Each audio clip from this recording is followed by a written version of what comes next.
In 1879, a man flipped a switch and sent 110 volts of direct current through a sliver of baked bamboo sealed inside a glass bulb.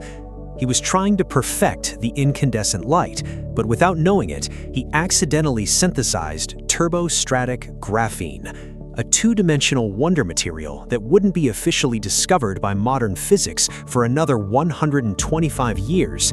He didn't have a microscope powerful enough to see it, but then again, Thomas Edison was never one to let a little thing like the limits of human perception stop him.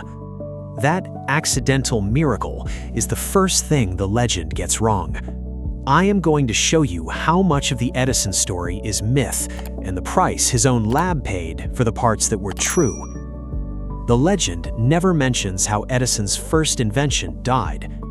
In 1869, a 22-year-old inventor walked into the halls of Congress carrying his very first patent, an electric vote recorder.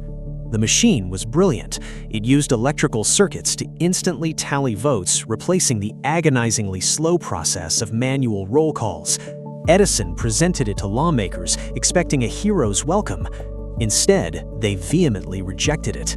You see, Congress didn't want speed. The slow roll call was the political minority's primary weapon for filibustering legislation. Edison had engineered a perfect solution to a problem his customers wanted to keep. That rejection stung the young man from Milan, Ohio, born in 1847, raised on chemistry and the clattering telegraph. But it cemented the philosophy that governed the rest of his life. Never again invent something without a clear, practical market demand. From that day forward, Edison wasn't just a tinkerer, he became a systems architect. Remember that philosophy. It is the key to the biggest myth of all, the light bulb. By 1874, telegraphy companies were spending fortunes stringing thousands of miles of copper wire because early systems could only send one message at a time. Edison realized the wire wasn't at capacity and engineered the Quadruplex telegraph, 4 simultaneous messages, 2 in each direction, over a single wire, saving Western Union $500,000 a year. To pull it off, he multiplexed 2 different electrical variables, relays that responded only to the current's direction or polarity, and relays that responded only to its strength. But there was a severe technical glitch. When the polarity reversed, the electrical current momentarily dropped to 0. In that instant, the strength-based relay lost its magnetism and mistakenly released, mutilating the signal. Edison couldn't stop the current from dropping to 0, so he isolated the effect. He installed a sluggish, slow-acting local relay that simply didn't have time to react before the power came back on. It bridged the gap. Edison called this electromechanical workaround a bug trap. His notebooks from the 1870s are filled with complaints about bugs, a term that spread through his lab and became the standard vocabulary of modern computer science. While automating these telegraphs, Edison noticed something profound about acoustic vibrations. In 1877, he built the phonograph, a tinfoil-wrapped brass cylinder turned by a hand crank with a small vibrating diaphragm and stylus attached to a mouthpiece. When you spoke into it, the pressure waves vibrated the diaphragm, and the stylus embossed an undulating channel into the tinfoil, a vertical hill and dale recording. To play it back, you reset the stylus. The indentations drove the needle up and down, recreating the sound waves. It was harsh, and the stylus tore the fragile foil to shreds after a few plays. But the phonograph proved that sound was a mechanical force that could be captured and archived. A bug trap the world forgot, and a talking machine it never stopped celebrating. Yet, the legend credits him most for the one thing he never invented.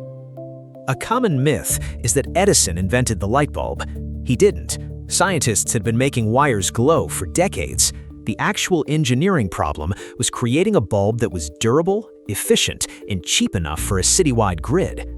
Edison's 1879 breakthrough relied on mastering 3 variables. First, he needed a high vacuum. If there is oxygen inside the glass, a heated filament simply catches fire. Using advanced Sprengel mercury pumps, his team sucked the air out of the bulbs to 1/1,000,000th of an atmosphere. Second, they needed the right material. After testing over 6,000 substances, they found that a carbonized cotton thread and later Japanese bamboo offered the perfect structural integrity. But the third variable was Edison's true conceptual leap: high electrical resistance. Think of Ohm's law like water flowing through a municipal pipe.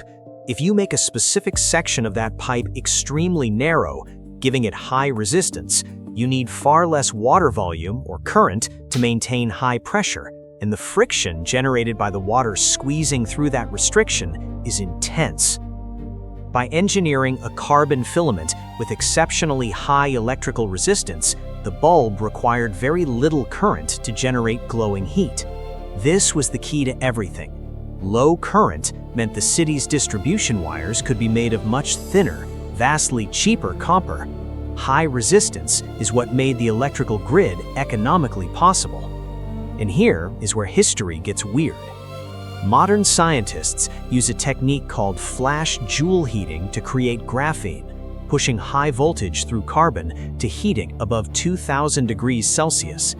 In 1879, when Edison surged 110 volts through his highly resistive bamboo filaments inside a vacuum, they spiked to 2,300 degrees. Modern chemists recently replicated Edison's exact patent specifications and confirmed it. By switching those early bulbs on for brief 20-second bursts, Edison was inadvertently converting the exterior of his filaments into ordered layers of turbostratic graphene.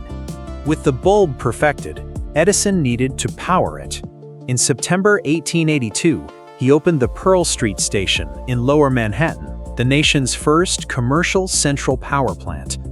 It was an engineering marvel. Edison utilized custom-built jumbo dynamos weighing 27 tons each. Instead of using inefficient leather belts and pulleys to connect the steam engines to the generators, he directly coupled them on a single shaft, spinning at 350 revolutions per minute. Pearl Street pumped 110 volts of direct current, or DC, to 59 initial customers. But DC had a fatal physics flaw. It could not easily be stepped up to high voltages for long-distance transmission. Power dropped off rapidly, strictly limiting a DC plant's effective range to roughly a 0.9-mile radius. To power a whole city, you would need a wildly expensive, dense network of local power stations. This physical limitation sparked the War of Currents. Nikola Tesla and George Westinghouse championed alternating current, or AC, which used transformers to step voltage up for hyper-efficient transmission across hundreds of miles and step it back down for safe home use.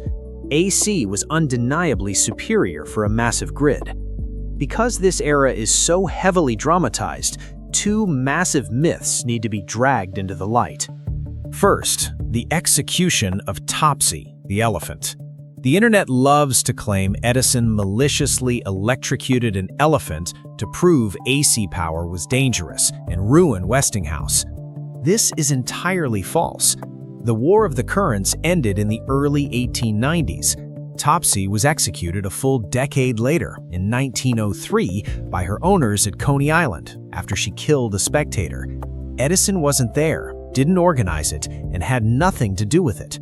An independent film crew operating under the Edison Manufacturing Company brand simply filmed it as a routine newsreel. Second, the myth that Edison stole Nikola Tesla's inventions. Tesla briefly worked for Edison Machine Works in 1884. During that time, Tesla redesigned several of Edison's DC generators. Because Tesla was an employee working within Edison's corporate invention factory, any patents generated legally belonged to the company. That is standard intellectual property law, exactly how modern corporate engineering works today. There was no theft, just two brilliant men with entirely incompatible philosophies.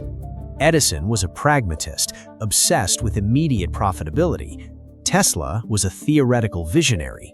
Edison soon sought to do for the eye what the phonograph had done for the ear. Working with his brilliant engineer William Kennedy Laurie Dixon, Edison developed the kinetograph camera and the kinetoscope viewer between 1889 and 1892. The mechanical hurdle of early cinematography was motion blur. if a strip of photographic film moves continuously past an open lens, the resulting image is just a smeared streak of light.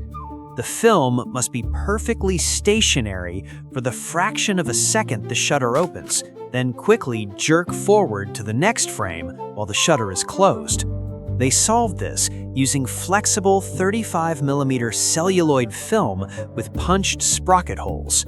A toothed wheel inside the camera was driven by a high-speed intermittent escapement mechanism, a stop-and-go system that froze the film for 1/460th of a second to expose the frame. When played back at a rapid 40 frames per second, the system relied on the neurological illusion of persistence of vision. It's the exact same phenomenon as spinning a glowing sparkler in the dark to draw a solid circle of light. Your brain bridges the gap between the flashes, blending static images into fluid motion. But while Edison was freezing time, he was also looking right through it. In 1895, X-rays were discovered. Edison immediately pivoted his lab to investigate. Applying his exhaustive trial and error method, he tested hundreds of compounds until he found that calcium tungstate produced X-ray images vastly sharper than anything previously used.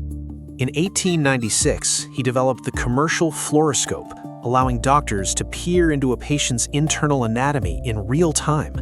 But the biological hazards of ionizing radiation were completely unknown. X-rays carry enough electromagnetic energy to shatter cellular DNA. Edison's glassblower, Clarence Daly, spent hours every day testing the X-ray tubes, subjecting his hands to massive doses of radiation. By 1900, Daly developed severe radiation dermatitis, which rapidly mutated into aggressive cancer. Despite multiple skin grafts and the agonizing amputation of both his arms, Daly died in 1904. Horrified by the gruesome deterioration of his friend and suffering from radiation-induced vision loss himself, Edison permanently shut down all X-ray research. He told the press, "Don't talk to me about X-rays. I am afraid of them." As the 20th century dawned, Edison looked at the booming automobile market. By 1900, 38% of US cars were powered by electricity, far outpacing gasoline. But they relied on heavy, corrosive, short-lived lead-acid batteries. In 1901, Edison patented the nickel-iron alkaline battery, a chemistry that proved virtually indestructible. It withstood extreme temperatures, deep discharging, and immense physical shock. It lacked the energy density for high-speed acceleration, but some original Edison cells are still functioning over a century later. Thomas Edison died in 1931 at his home in New Jersey.